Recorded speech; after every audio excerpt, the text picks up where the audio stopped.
Hi there and welcome back to the Good Tutor Premier Prep SAT course, and in this video we're going to continue our look at the Passport to Advanced Math subsection of the SAT math portion, and specifically now we're going to start taking a look at radicals and even more specifically applying the radical rules.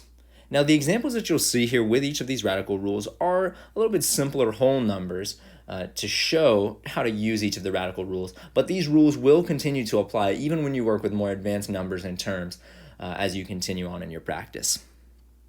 So to introduce the idea, not all radicals denote the square root of a value. So every time you see a radical doesn't necessarily mean you're talking about a square root, which is the second root of something. Radicals are actually written in the form n, the nth root of x, or the nth root of a given value or a given number. So that n can really be any number. So you could, if it were a 3, it would be the cube root or the third root. If it's 4, then it's the fourth root, and so on and so forth. Of course, there are certain rules to follow when we're dealing with radicals. And now we're going to take a look at those. So the first of the radical rules says that a fraction under a radical can be rewritten as two separate radicals, one in the numerator and one in the denominator. And this is a great time at each of these radical rules to go ahead and pause the video, write these down with the example so that you can see them and hopefully understand them. And maybe, if you're feeling good near the end of the video, try and make an example for each of these radical rules on your own. Create your own example and solve it similar to the one that's written here.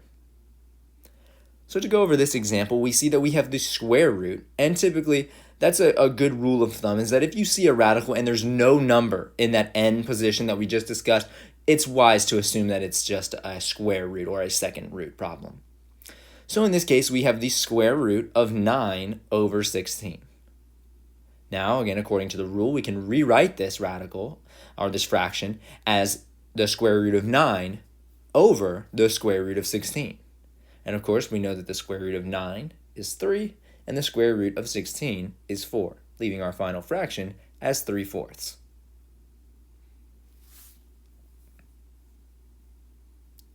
All right, to continue on to the next rule, this says that a number under a radical that has two factors can be rewritten as the factors underneath separate radicals multiplied together. So in this case, we are given again nothing in the end value, so we can assume 2, the square root of 12. And we know that 12 has the factors of 3 and 4, so 3 times 4 equals 12. So we'll actually break the square root of 12 into the square root of 3 times the square root of 4. From here, the square root of 3 can't be simplified into a whole number the way the square root of 4 can, but the square root of 4 can become 2, which it is equivalent to. So now when we multiply those together, instead of the square root of 4, we can write 2 times the square root of 3. So again, all three of these here are equivalent to each other, but the last one there is just a sort of a more condensed way of writing it.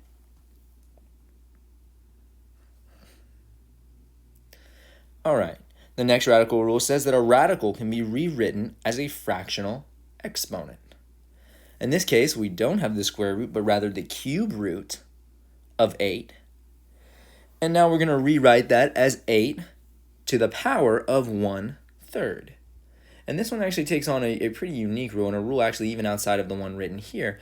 But it's that essentially that fractional exponent becomes the base number, which was 8 in this case, raised to the power of the power underneath the radical, and 8 would just be 8 to the first power, right? Over, in the denominator, the n or the nth root, right? So 8 to the first power, the cube root of 8 to the first power would be equal to 8 over 8 to the power of 1/3, or to the 1/3 power, which is equal to 2, because again, the cube root of 8 asks what times itself 3 times equals 8, and the answer is 2 times 2 times 2 is equal to 8. So the final answer is 2.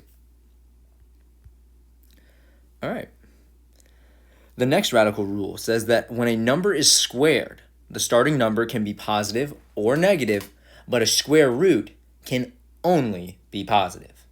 So a great example is if a squared is equal to 16, then a could have been 4 or negative 4, or plus or minus 4, because negative 4 times negative 4 would have equaled 16, a positive 16, and positive 4 times positive 4 would have also equaled a positive 16.